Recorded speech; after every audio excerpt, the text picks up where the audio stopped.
All right. Joining me now is Annie Cyrus. Annie, welcome back to the broadcast. Thank you for joining us. Thank you so much for having me, Brannon. Annie, you are getting over the crud. I had it last week for 10 days or 2 weeks. You're finally getting over it. I hope you will. I put up on our website today, and I called you right away about it because it's right in your wheelhouse. And that is, here it is at worldviewreport.com. Exclusive. Hit squad of foiled terror attack in Georgia identified. And boom, up pops these people's pictures. Tell our audience why we're concerned about this article. And this is not Georgia, the state of Georgia, folks. Yeah, it's a country, Georgia. Well, I would say concern or more, my personal concern is me and you and Robert Spencer and Daniel Greenfield and Yasama Dakdok and many other people, Bridget Gabriel, Pamela, we've been telling our fellow Americans about all of these hit squads, including Quds Forces, Hezbollah, IRGC, and they've been actively making threats, actively making plans, actively trying to kill or kidnap people. And my concern is, seems like my fellow Americans are still kind of sort of in the whole, no, it's not going to happen. This is America. It's never going to happen in America. But it's happening everywhere. So this is specific article is finally they have identified 6 members of the Unit 400 of Quds Forces, which is a child of IRGC. They have identified these 6 members, active members, who have been involved with other terrorist activities, but apparently now they were planning to kill a business owner in Israel who also has some sort of government connections or affiliation. Um, with backgrounds, there's 6 members who are identified with their names, age, where they're from, and that's the interesting part that they're all residents of Iran, just like the members who were identified from the same unit, Unit 400 of Quds Forces, who plotted to kidnap Masih Alinejad that we reported both times. Remember, there were twice. The first time they got closer, second time they got a little not so close to doing it. So you put that together, we have Quds Forces or IRGC, Unit 400 or 29 or 116, any of them, actively across the globe, killing, kidnapping, or killing and killing some more, or planning to kill either Iranian dissidents or those who are speaking out against the regime, Islam, or what's happening in Iran. So that's basically the summary of this report. So this group, we warned about it in early 2022, right? Correct. The first kidnapping plot of Masih Alinejad, I think it was somewhere around April of 2022, where I didn't have my program here yet. So I joined you on your show, Brannon Howse Live. We talked about it. We gave the 4 names of the members of Unit 400 who were indicted in America, but they couldn't get them because they're back in Iran. The only person they got was the woman in LA who did the money laundering, or she basically did the transfer of money between them and the members here who were carrying out the plot. We started warning about this unit back in April of last year, 2022. So the point we're making tonight is this is further proof that this is a assassination team out of the Islamic Revolutionary Guard that are going after dissident Iranians, and then after they've succeeded there, they're going to start going after journalists in the UK and America that don't shut up about the IRGC, correct? Well, the current order, as of today, the most current order, all of the capture and bring back, as far as Iranian dissidents, has turned into just kill. They don't even want us back. And I'm guessing the reason is they're holding on to a threat in Iran. So they know soon they won't have a trial and a supreme Sharia court to judge us in. So they're just putting an order of kill. Everybody's on a kill order now, as far as Iranian, whatever comes next, Iranian American, Iranian French, Iranian, British, whatever is next. It's all on kill list now. If they're criticizing publicly the regime. If they're criticizing the regime, if they are translating documentations from their language to English or Like you any do other for language. us. Exactly. If they are reporting on the uprising revolution, the real number of those who have been killed, the names of those who have disappeared, any kind of coverage or research or activism that goes against the mullahs, the supreme leader Islam, Shia Islam, and Iranian IRGC and their smaller groups of terrorists. Any of that at this point has gone into a kill list. Whenever that's taken care of, then non-Iranians who did the same thing that list will be activated. And again, the point we're making is you and I were warning in 2022, at the end of 2022, to be very concerned in 2023 about increased terrorist attacks, which we've been warning about political assassinations as well. And this is proof of that warning. Exactly. That's exactly proof of that warning. And I need to add this.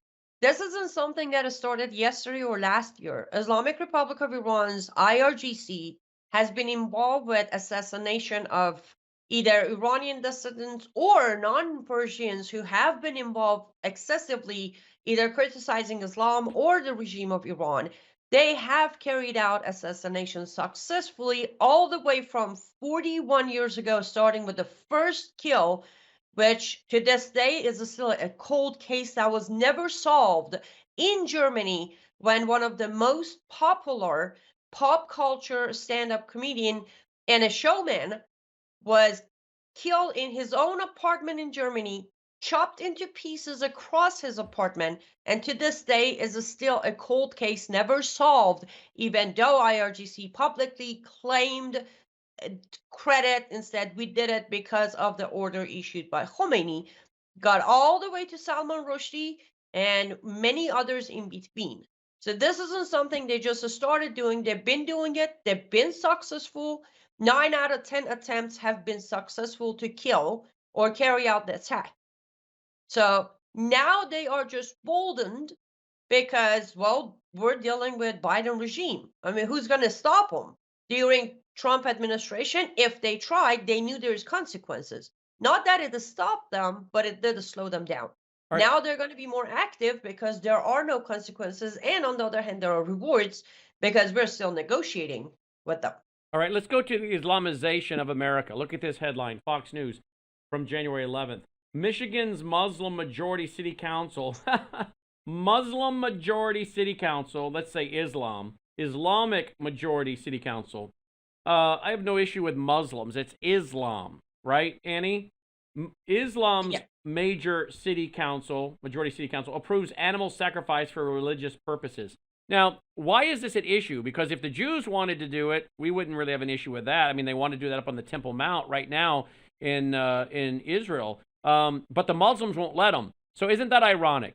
The Muslims want to come over here to America and sacrifice their animals, but they're throwing a complete fit because the Jews want to hold sacrifice on Passover up on the Temple Mount. Is this part of the Islamization of America, or should we say that's fine, let them do it? Actually, I'm glad you brought that up. My entire program today covered this very specific topic. The town we were the first one. I came to your show when the election was over and we announced that Hamtramck, Michigan. I can never pronounce the name of the town. Anyways, that town is officially not majority, absolutely 100% Muslim Sharia. We showed it on the website. Yep. Yes. We did cover this, and back then we warned everyone that if you're in that area, watch as Sharia will become the law of the land, and officially it is. Why is that a problem? Why are they so ironically against other people doing their quote-unquote religion belief? Because remember, Muslims believe in global caliphate. No one has the right to further their life unless they're Muslims. Because any other person, anyone who's not a Muslim, a step towards success, growth, or happiness equals they have to work harder for their day of peace. Day of peace will not arrive until Muslims fight the Jews, and the Jews hide behind a stone, and the stone says, "Oh, Muslim, there's a Jew behind me, come and kill it." That is Sahih al-Bukhari, a story told by Muhammad himself.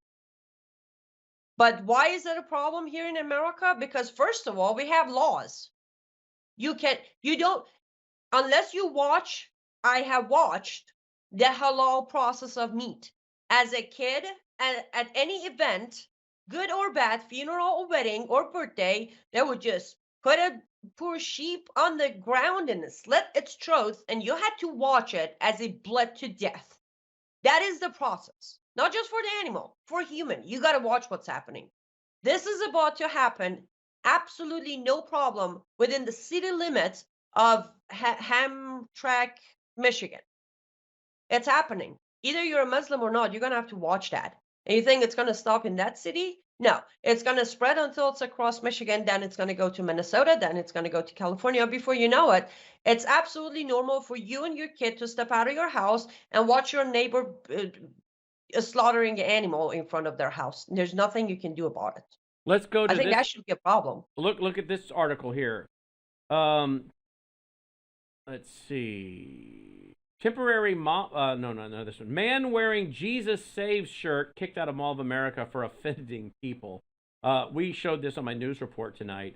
Yes. This black gentleman was wearing the Jesus Saves shirt. They wanted him to leave because of his shirt.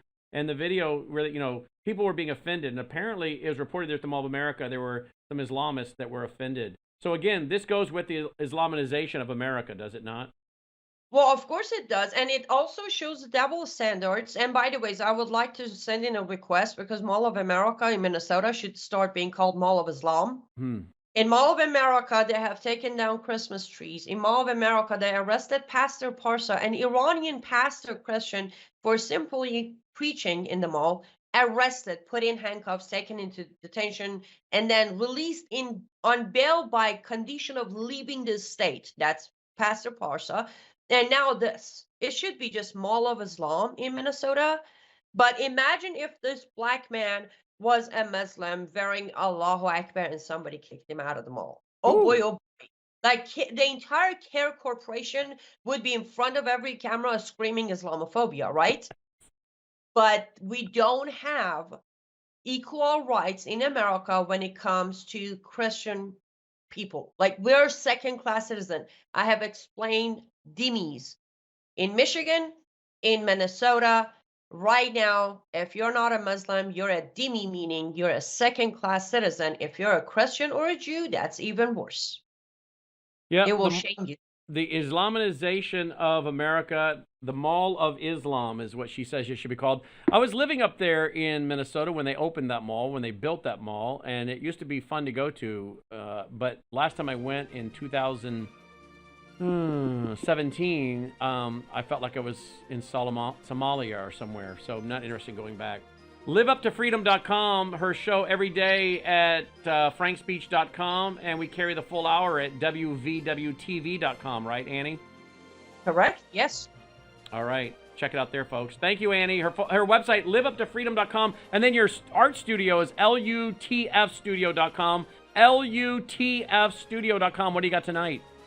Oh, a brand new clock. Don't miss it. It's going to sell quickly. Everything we mention here sells out within a few minutes. So there's the one that's available tonight at LUTFstudio.com, LUTFstudio.com. Thank you, Annie. Use promo code WVW66. Oh, yeah. Use that. She'll make a donation to our foundation, WVW66. Also, don't forget about my foundation if you want to support what we're doing as we push out free programming. Again, my bandwidth bill is thousands of dollars a month for you to watch all the free shows that I put over there on my website at WVWTV.com. And all the things that we do. If you appreciate it, we appreciate your support. WVWFoundation.com. Thanks for watching. Till next time, I'm Brannon Howse. Take care.